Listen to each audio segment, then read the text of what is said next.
Welcome to First Issue Club. We're your weekly comic book podcast. We're just like Sue Storm. We love us a good read. Would it surprise you to know that there were more first issue comic books that came out this week? Yes, sir. That's right. That's the announcement I have for you. From now until the end of time, every Wednesday, there's going to be some kind of first issue comic book, some new journey or story for you to onboard yourself into the hobby of collecting, the world of comic books, a new medium perhaps for you, or if you're an old familiar friend, just some great stories to attach yourself to and say, I knew about it first when it was a comic book. Grandpa Greg has all the original Invincibles. I do. Maybe one day they'll be yours. I doubt it, because I'm getting ready to sell them. This is your college fund. Are you going to finally pull the ripcord on getting rid of your Invincible collection, Greg? I feel like now's probably the time. I'm going to Maria Kondo them Invincible issues. They no longer bring me joy. They've done their purpose, and they're going to go out into the wild. So join my Whatnot fam and make sure you get there 8/7 Central here on the First Issue Club Whatnot page. I'm kidding. I would never do that. We've been doing this show for over 400 episodes, right? Over 400. We've never met a week where there wasn't a first issue. Yeah. That's how important and vital this show is. False. You guys went through COVID, and for sure there was a week in COVID where issues didn't come out. Name it then. Prove it. They stopped. Guys, we shut down Podsquisite Corpsecast to figure out what killer card was missing. Turns out no. I want receipts. Give me the receipts. We're going to do the same thing for this episode. I'm not afraid of dead air. I welcome it. I love the chaos. Marvel may have said pencils down, but we said I'll sit first here up. Andy, you're in charge of this research. I say thee nay. It hasn't happened and will never happen again. Yeah. Okay. Too good of an opportunity to read something new. And let's say this too. If there wasn't a week, there was a first issue. There was a week, there was a second print of a first issue. There's a week, there was a new graphic novel. There's no excuses. Yep. Hey, a first issue, chapter 1 of a new graphic novel. That's the motto of First Issue Club. Just like Sue Storm, we love a good read. And no excuses. No excuses. It's right above my door. Ted Lasso style. No excuse. Mm-hmm. FIC, TCB, NE, no excuses. Bread, milk, cheese. Okay, so I'm Micah Stacy. I'm Greg. And I am Vargas. And we three are the First Issue Club. We are brought to you by Boulevard Brewing Company via the Space Camper Cosmic IPA family of beers. What a tasty brew. Greg's wearing his Boulevard Brewing Company hat. Can you show that one more time, Greg? 1989. This bad boy was established as a small little brewing company in Kansas City, Missouri, and has since become a Goliath in the craft brewing scene and makes so many good beers you can find at so many locations across the old US of A and beyond. And Space Camper Cosmic IPA is no exception to that rule. My personal favorite IPA. As a huge IPA fan, that's saying a lot. This is one of the most drinkable regular IPAs to have in your rotation if you're not feeling the session or the double. It's a great classic go-to IPA for your taste buds. Thank you, Boulevard Brewing Company, for making First Issue Club possible. It's what we call a daily drinker. You can have that any time of the year, any time of day, with anyone you love, hate, or in between. Yum, yum, give me some denim and tum-tum, space camp rap. If you see me on the video version of this, I swear I'm not cheating on Boulevard. I already finished my Space Camper, and because it is a work night and that was an IPA, I've moved on to Boulevard's Easy Orange, I don't think I've heard a of that. blood orange ale. Yeah, blood orange ale that's only 4.2%. So easier drinking for the rest of the night for That looks me. pretty tasty. If you are a big Space Camper good. fan and a soccer fan, their newest Star Striker is out now in stores, and we tasted it a week ago, or maybe 2 weeks ago. It was delicious. It's out of this world. It's a slam dunk. That beer's a goal. Guys, any before we get to our first issues that we read this week, any comic book news you would like to discuss? Oh man, that's still on yes. paper. Spider Noir is out on Amazon Prime. Oh yeah. Yes. The Nicolas Cage led Spider-Man Noir series. I watched episode 1 last night, and it is delightful. Glad to hear it. I hear Vargas, and I guess I'll say skip ahead if you'd want zero spoilers. I think this is a light one, or nothing we haven't known from some early promotional material, but I believe there's a character that makes an appearance that we've very rarely seen in live action Spider-Man before. A certain femme fatale, Yes. who goes by the name Black Cat. Yes. Felicia Hardy. Oh, sick. Her name is Cat Hardy in this.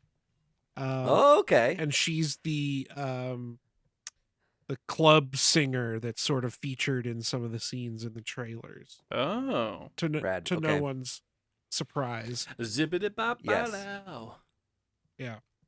So a little bit of a noir twist on the character, not the traditional one, but at least I'm glad to see that character get a little bit of love. It's one of those things that as a big webhead feels so integral to the Spider-Man storyline at this point, and is wild to me that the character's only ever made it into other interpretations of this in live action as like a minor Easter egg. So really cool to see that happening. I have a question, and I don't know if it was covered in Spider-Verse, because is this character spun out from that series? This is the same as the animated movie Spider-Man Noir. Okay, so this same Spider-Man Noir, He not Peter he Parker. has experienced those things. Well, in some timeline, right? Is this like a bit of an origin No, story? he's Ben Vargas? Reilly.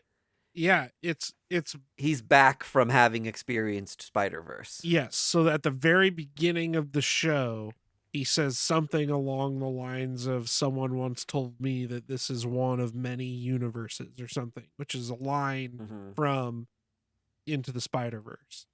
So presumably this is It's all connected. yeah, this has happened between the Spider-Verse stuff. I had a friend who was a pig. What's the next Spider character that deserves a live action movie Scarlet that we haven't Scarlet seen Spider. yet? Boo, Spider-Gwen. I think Spider-Gwen. Oh, sorry. You said spider character. I just heard Spider-Man in my sorry. Yeah. Or Miles, right? We haven't seen live action Miles, have we? No. Why is that? Is that because of Sony? But Miles is kind of the star of the animated Spider-Verse thing, so I also feel semi-fulfilled. Those movies are very good, and we get a lot of Miles in those, and I love that version of Miles. But it would be cool to see a woman-led Spider-Man Spider-Verse story. I agree. Okay. Sounds like we agree. Moving on, then, I guess. Yeah. What else? Anything else in the headlines? What's our temperature as a group on Marvel Midnight?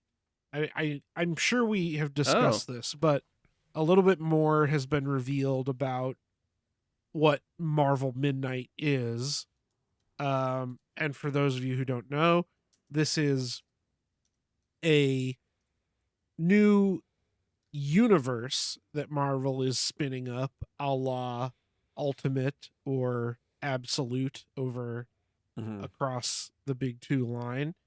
But this is horror themed versions of teams and characters that you know and love.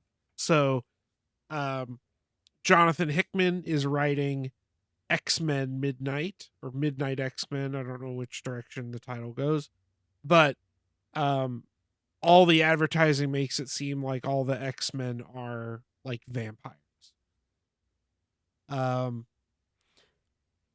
What's I'm so stoked for this. Yeah, I think cautiously optimistic is my temperature.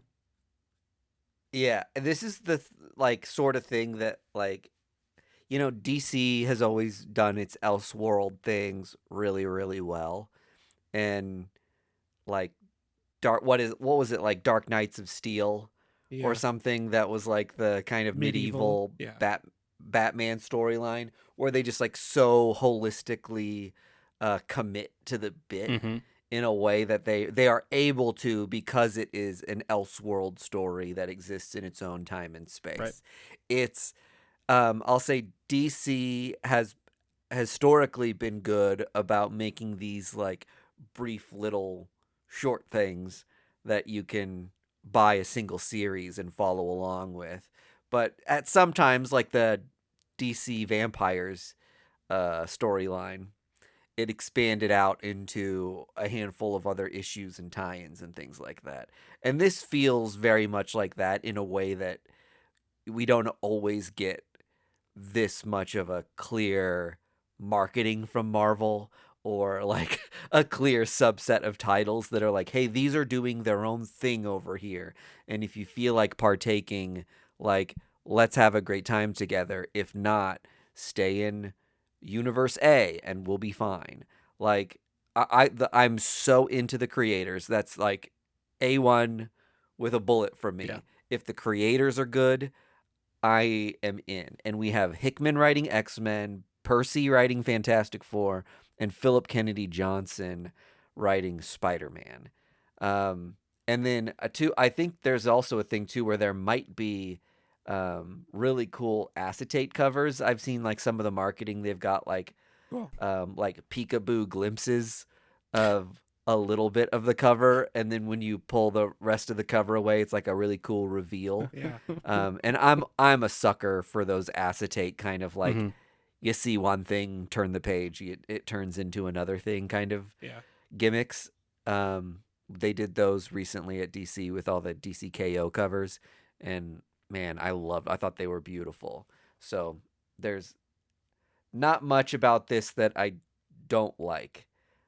That Marvel's left us a void with the conclusion of the Ultimate Universe stuff, and there's room now for me, I think, to spend a little bit of extra money each month on another alternate universe thing. If they would have done this on top of Ultimate, I'd be a little pissy about it. But I like that they waited for Ultimate to finish up. Almost like double dipping. Yeah, right.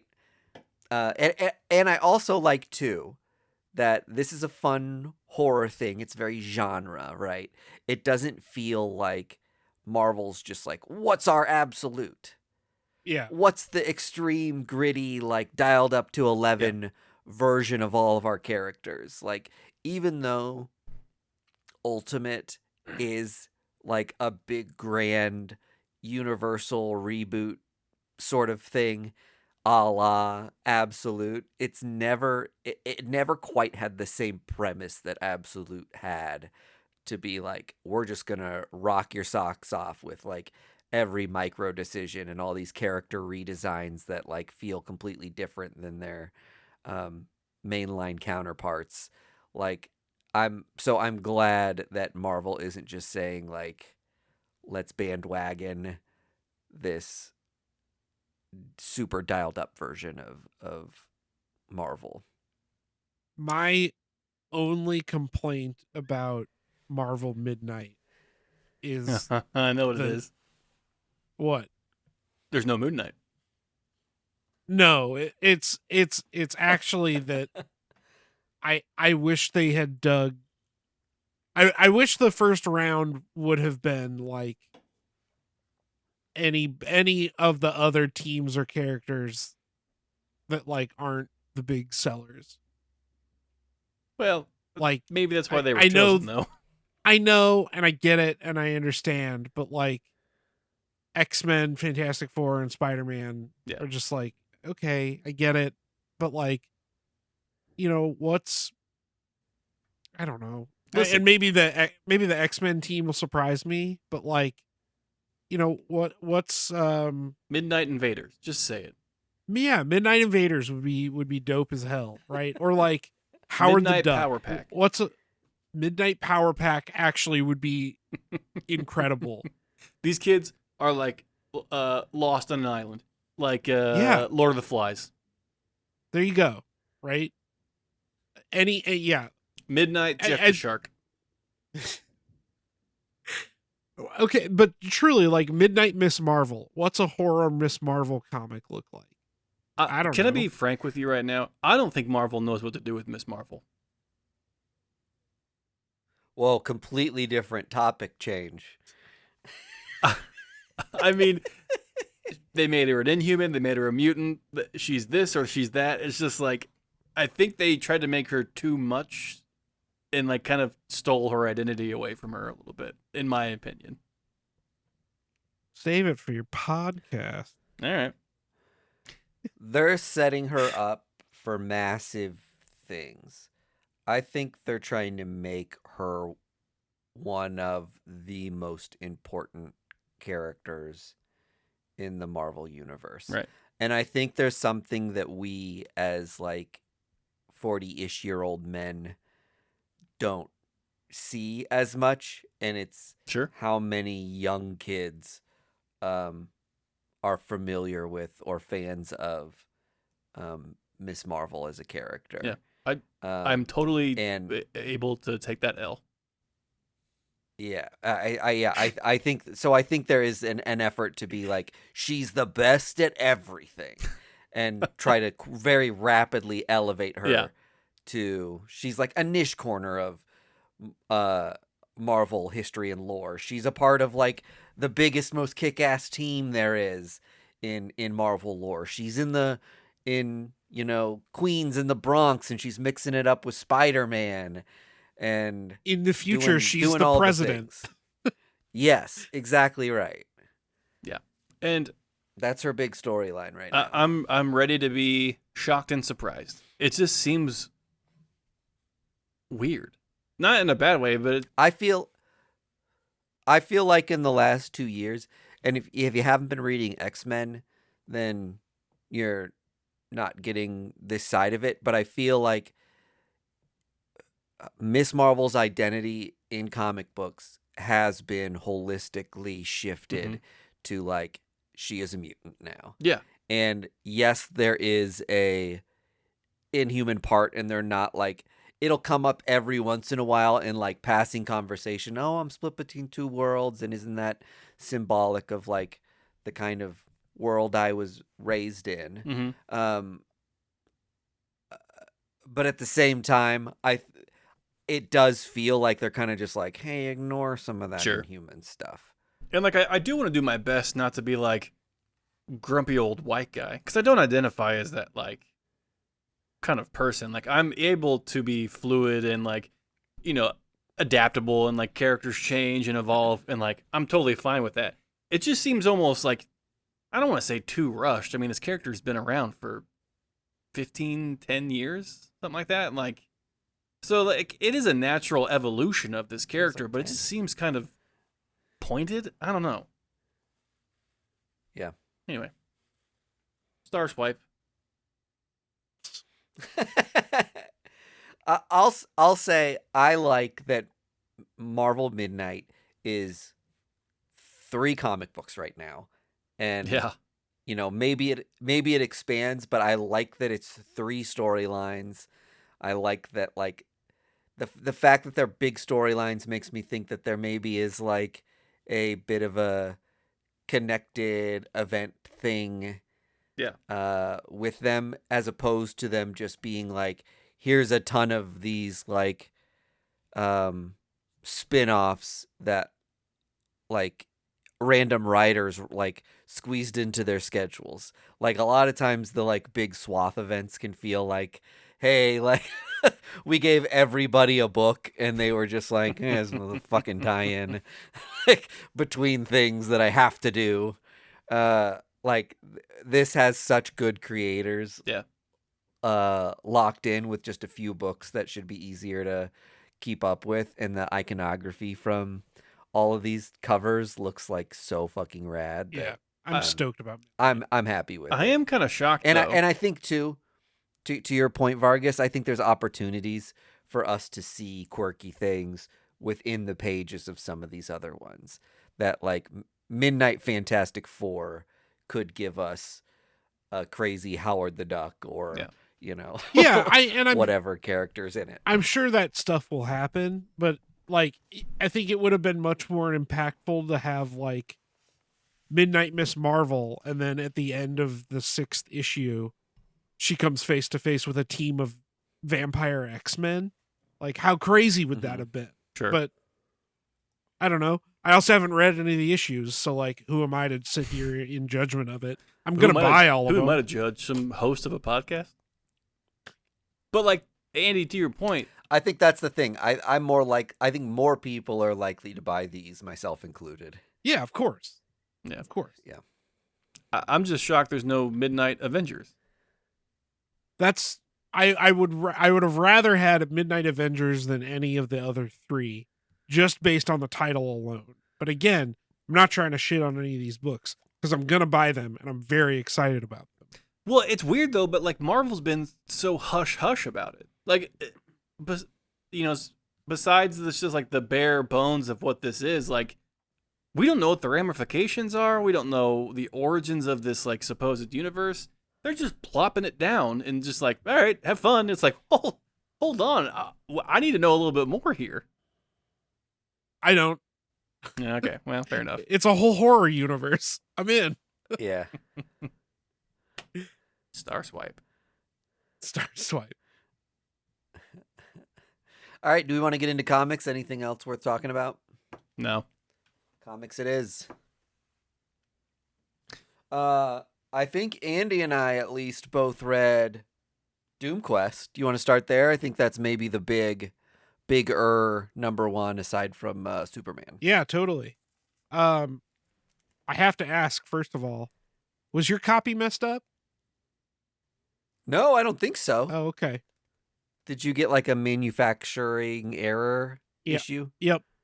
There were Filled with bees. 4 pages, I think, on both like sides of the staple that were like cut about an inch off. So like Oh, yeah. the top was cut off of most of the page, and then the bottom was whatever. So I missed a couple of words, but Slab it.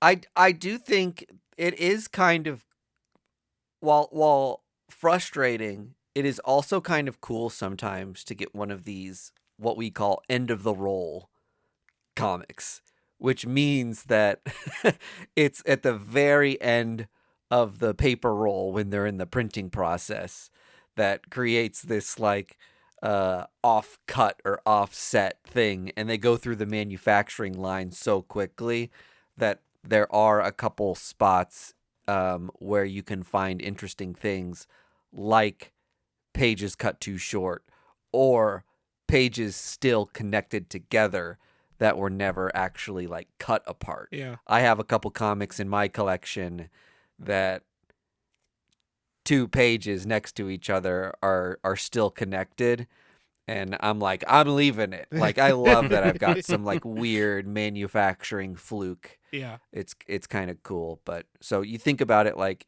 if the collecting world thought about it the right way, it would be like you have like a 1 in 1,000 copy of Yeah. of this comic book. It's like so rare that you get the one that's like at the end of the roll. But at the same time, everyone's so obsessed with condition that we don't look at that manufacturing error the same way we look at other ones. Very true. Fun little side quest combo. Bringing us back to Doomquest by Ryan North. Are you reading his current Fantastic Four stuff? I've dipped in and out of it. I always, and that's one thing that I really appreciate about Ryan North is that his Fantastic Four stories, one, when he started writing him, they were very like one-shotty feeling that you could pick them up in any given week and like kind of get a little bit of like a beginning, middle, and end storyline. Yeah.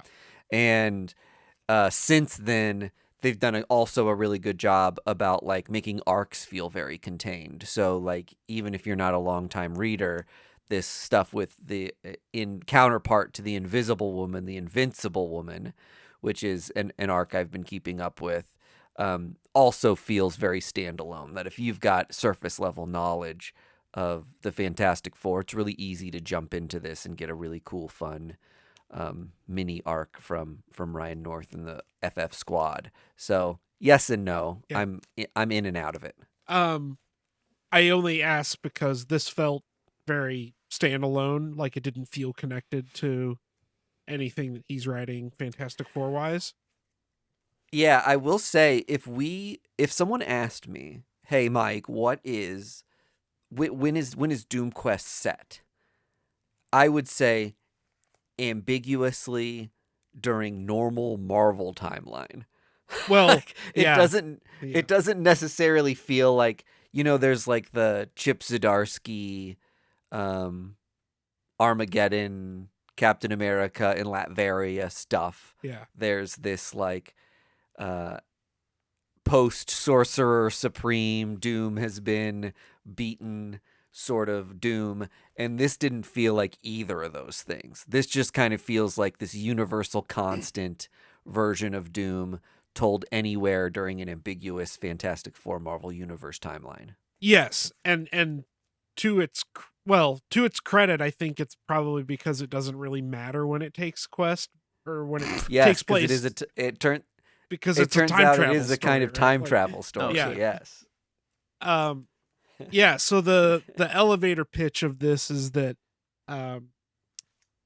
Reed Richards is on a talk show and sort of casually mentions that his idea of a retirement plan is to go back in time and fix history and make sure that like the best results always happen so that the maximum amount of people can live and be happy and all that stuff, right? Yeah, a really interesting part of this that I felt like was very nerdy and fun was that he articulates that there is a kind of a constant time stream that everything deviates back to. Yeah. That, yes, there's aberrations in several alternate worlds, but generally speaking, the same four people end up becoming the Fantastic Four in every reality. And it's just one of those things that like things generally gravitate towards the same time stream. And he's proposed that if you can alter the most time streams, the majority of time streams at one time, then you can affect that ebb and flow. That you can say enough stuff has now changed to make that the universal constant that is most normal. Right. I just loved that. That was just like hyper nerd stuff. Yeah. Well, but it's interesting because it the Fantastic, like, he is casually during this talk show talking about time travel like it's taking a plane. You know, like normal time travel. He's like, yeah, well, yeah. Yeah, but then he mentions this concept of like, I'll call it like hyper time travel, where Yeah. you are, what does he say? You're like, send your mind back in time as opposed to like your body so that you can alter these, 100,000 millions of timelines all at the same time. Yeah. Which, of course, Doctor Doom takes as an affront both to his scientific ability and that, he accuses Reed Richards of the highest level of hubris, that he would seek to alter the timeline based on his idea of perfection. Yeah, which So, I When, of fucking course, agree Doom's with. idea of perfection is best. yeah, right. So Doom takes it upon himself to both build the contraption that Reed sort of postulates on, and be the one to go back in time and execute that plan before Yeah. Reed can. So all this to say, there's this really fun scene, and there's this like one minor crux to this that is almost easy to miss. That the heroes are coming to save the day. They realize that like, hey, Doom's sucking all the energy out of like entirety of Europe. Like he's up to no good. And all the Avengers, all these other characters show up, blah blah blah. Sue and Johnny are about to stop him, and basically when they've succeeded at that, Johnny conks Sue on the head and is like, "Hey man, you better get going." So in this scenario, a future has been created wherein at least Johnny Storm has a time traveled or has the knowledge that Doom needs to succeed in time traveling in order for the right events to come to fruition. And I was like, that's such a good way to start this without telling us much. And then, of course, Reed, who doesn't, maybe isn't privy to that information, we're not sure yet, has enough time to where he tinkers with the machine and sends Doom back on the Titanic instead of where he actually wants to be sent, which I thought was so funny. Yeah. Ryan North has a really good way of telling these like big, epic, eventy feeling comic books while at the same time keeping a certain level of like silliness and that like in-house Marvel style that just feels like fun and friendly and easy to read in a way that's like almost nostalgic to me. So his comics are always super comfortable. And that's what I think it's one thing when you come to his comic books and his like quote unquote events or this like mini series, I think it's important to come to them with that kind of like level of expectation in mind that you're gonna have like a bit of a thrill ride, and it's maybe not gonna. I know a lot of people look at Doctor Doom and they're just like, this is gonna be like epic and dark and gritty. And historically, Doctor Doom's not really that character. That's like the public's perception of that character in some ways, but he is a little bit more of like that nostalgic, goofy character. That what we love about him is he falls back on the same personal failings, and it's fun to watch him like bumble because of his hubris. Yeah. And I think the rest of this story is going to be a really fun, like, time travel story. Is he Yes. on the Titanic and ends up stumbling through time, based on what's happening in the present or something? Oh, like the Time Tanic. You did it, I Greg. did it. got That was it. my contribution to this conversation. Yeah, it was a really fun story. I liked it a lot. I'm not a huge Fantastic Four fan, but I'm glad I picked this one up. This seems like it's going to be Yes. a fun. Yes. That's my ending sentiment. Fun, not gritty. Yeah. Well, wasn't that kind of Ryan North's mission statement for Fantastic Four? Well, like each issue was like its own like time capsule. Like he didn't want to tell like to be continued stories for like a consecutive series or arc. Like you could jump in and out, just like Matt Fraction's Batman. Just like you can come and go as you please. Like you're gonna get an individual story, but if you zoom out, there's like just like a grander story being laid out if you put them all together. I know that was at least the mission statement with his previous volume. I don't know that that's still the case or not, but I do remember him saying All right. that. Who knows? Fact check me, I guess. Dog. I also we'll get Ryan on the horn. I'm calling him right now. I also read. Whoa, what got really? Oh wait, is there a super loud hum? Yes. Yeah, Greg, did your air conditioner turn on? it did. You got so much louder with it. It's like it adjusted with you. I wish it would think it turn like. off. Oh, we'll just keep proceeding. Greg, what did you read? Since Andy and I have been yapping so long. I read The Life and Death of Lucas Dreamwalker, written by our old friend R.L. Stine, master of horror. And it's illustrated by Francesco Franchiavelli. I'm having a tough time. Francisco Francavilla. Here's the thing. Franchiavelli.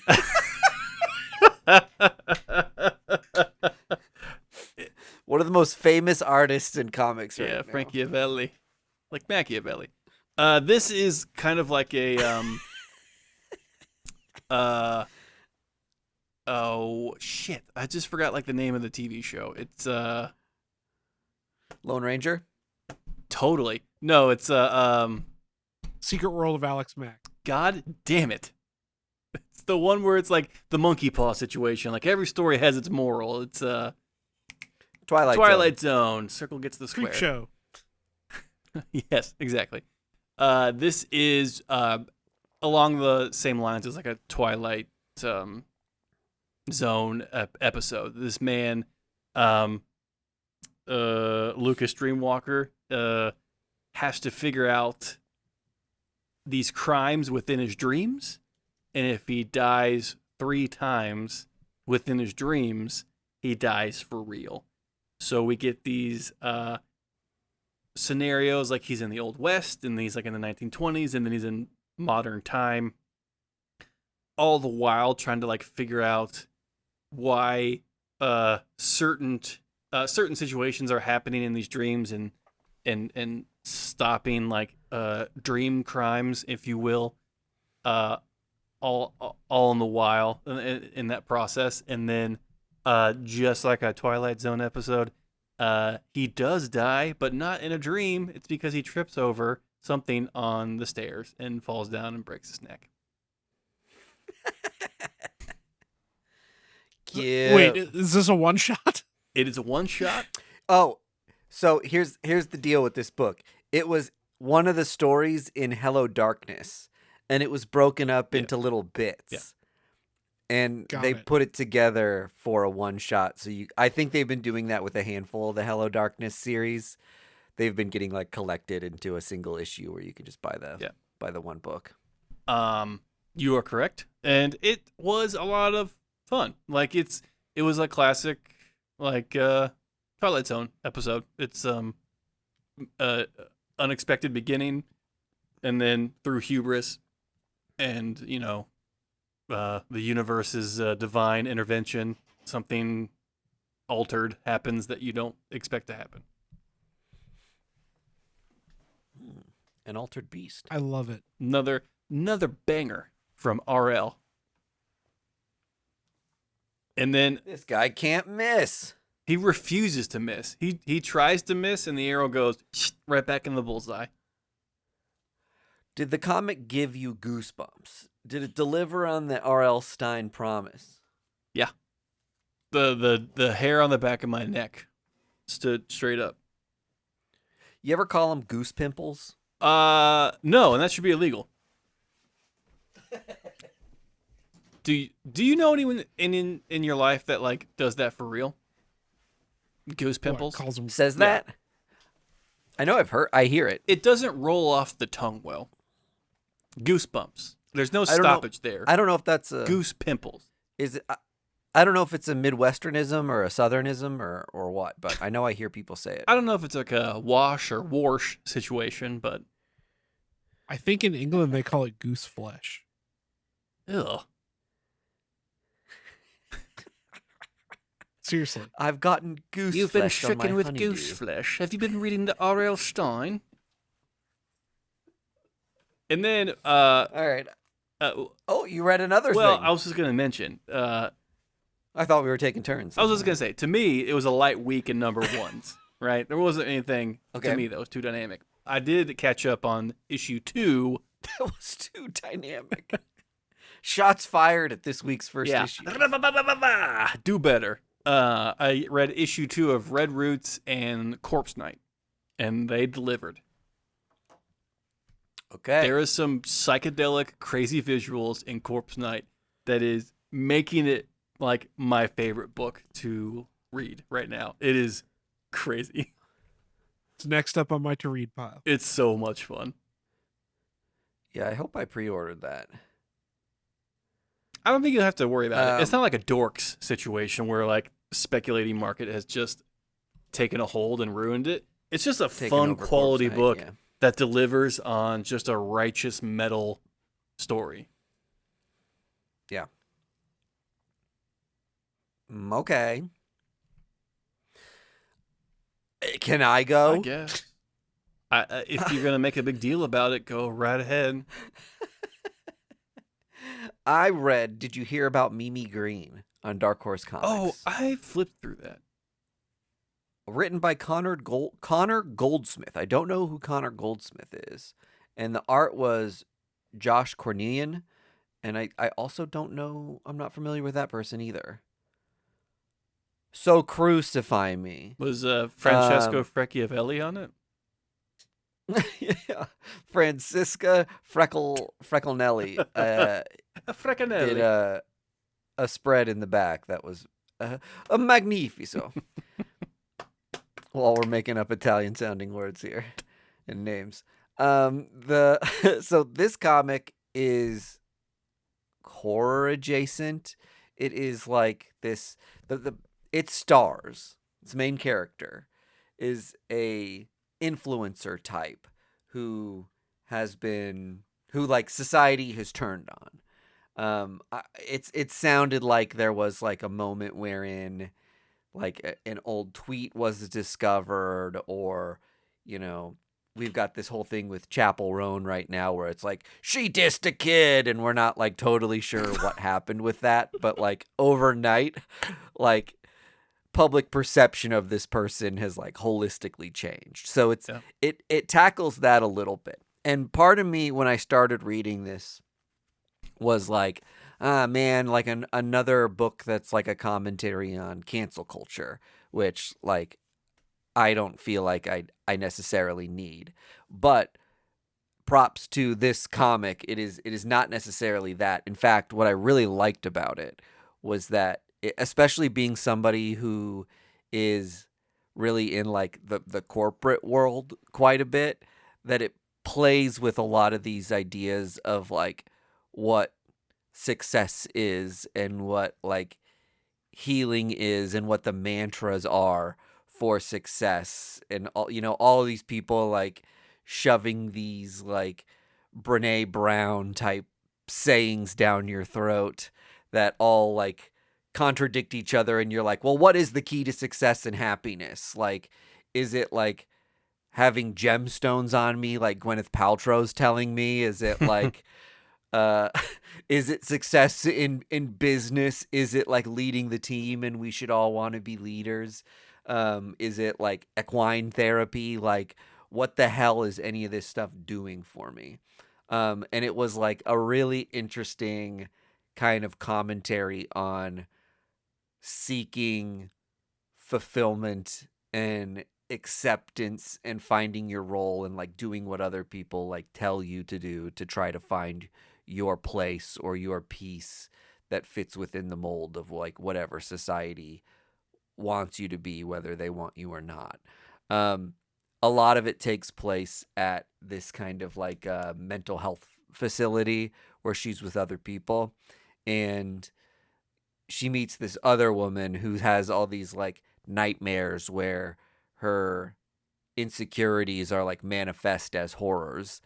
And the comic book ends with our lead being incorporated into those same dreams, that she is also now experiencing the same horrors, and they kind of live in this same micro dream universe at night now. And so they're maybe collectively going to solve the puzzle together, or do more people get wrapped who are at this mental health facility get wrapped into this like nightmare manifestation dream state, and they have to like work to build their own community, or like find their own acceptance to like get their way through it. So I found that very interesting, and it really landed for me after being like very hesitant about it at the beginning of the story. So recommend for me, especially again if you're like one of those people who rolls your eyes a little bit at all of the contradicting self-healing and how to be your best self stuff, that you're just like, they can't all be right. Or they can't all be right for me anyway, you know what I mean? Yeah. There's only so many self-help books you can read that at what point is it actually going to help you? And I feel like this comic is doing an interesting is tackling this in an interesting way, cased in like a fun horror comic book. So thumbs up. Did you hear about Mimi Grain? #1. Dark Well, Horse thanks for Comics. that, Mike. Consider yourself reviewed. Oh, sorry, Andy, something about Dark Horse. They're unionizing. So Hey, that news came out recently, that the That's workers down at Dark Horse are forming a union. So good for job, them. brothers and sisters. Unionize. Why was that just directed at Andy? Because I interrupted him. I said, sorry, Andy. Oh, okay. I thought you were just telling Andy, like, yeah, let's celebrate the union. Well, no, I and just was had like, to listen. why isn't Mike part of this conversation? Because I'd listen to 5 minutes of you dissing Gwyneth Paltrow and me sunning my beehole every morning and eating my raw liver.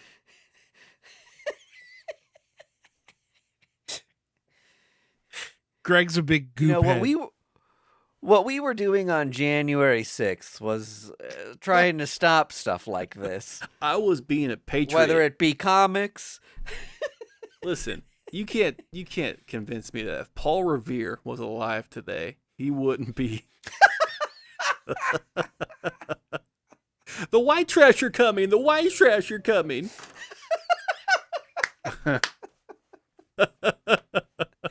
Oh my What's God. that dickhead's name? The magma shaman or whatever. Yes, yeah. He's our generation's Paul Revere. There should be a statue of that guy. Christ. Don't give them ideas. Oh, I hope he gets into the octagon in front of the White House and gets his clock cleaned. Yeah. He's going to be folklore. In 150 years from now, when kids are singing the song about the MAGA shaman, they're going to be like, he was a real guy, Mom and Dad? Yeah, him and his giant blue ox named J.D. Vance. I'm just kidding, everyone. There won't be a world in 150 years. Yeah. Well, there will be, but there won't be a United States. Mm-hmm. It'll just be robots self-sustaining their own society. Hell yeah. I'll be dead. I don't give a shit. So I read Superman Father of Tomorrow. We need some hope. We need some hope from Clark Kent. Give me that Well, daddy. Clark's not in this book. This is an Elseworlds book. Yep. And the else of this world is that instead of Clark getting sent to or escaping Krypton, his dad, Jor-El, escapes to Krypton, or escapes from Krypton to Earth. Hell yeah. And fuck those women and children. You get in that goddamn spaceship. Yeah, can we ask Vargas? Do they get into the situationality of that? Briefly. So it happens that Jor-El was in the ship testing it as Krypton exploded. Testing So it. it was like save myself or nobody. Well, no, it was more like I happened to be in the ship and the people around me are vaporizing. Yeah. Yeah. It's like a Three Stooges thing. He got knocked back into it, and his butt hit the lever to hit ignition, and he went onto Earth. Yeah.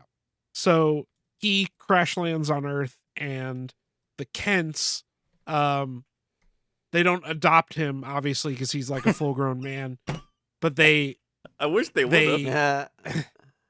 they claim Jor-El, who is Jordan Kent, as Pa Kent's brother, his adopted brother. Oh, So, okay.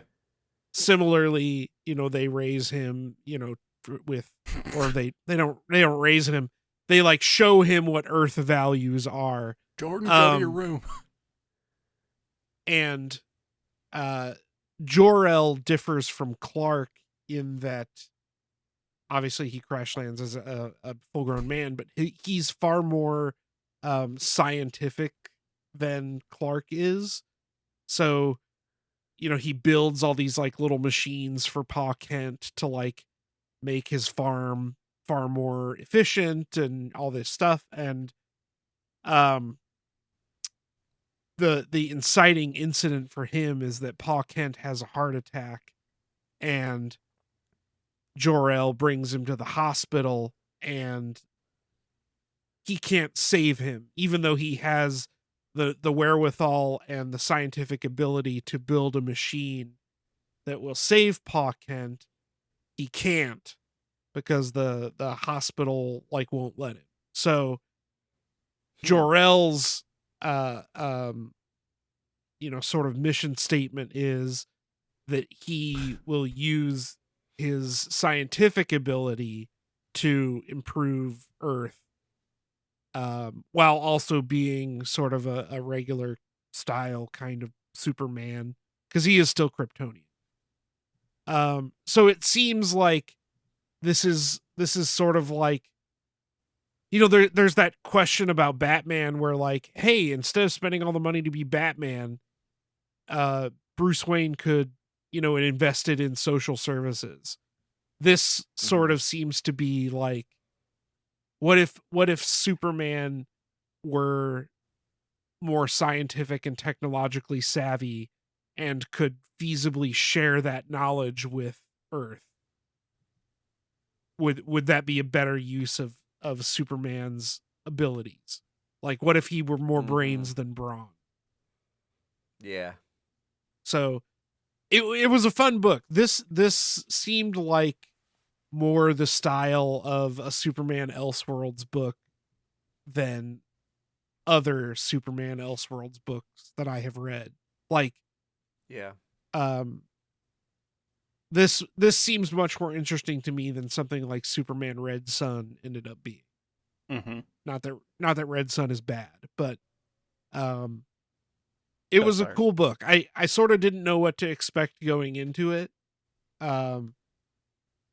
Other than I knew that it was Superman's dad lives instead of him, but it's a cool book, and I'm really interested to see where the rest of it goes.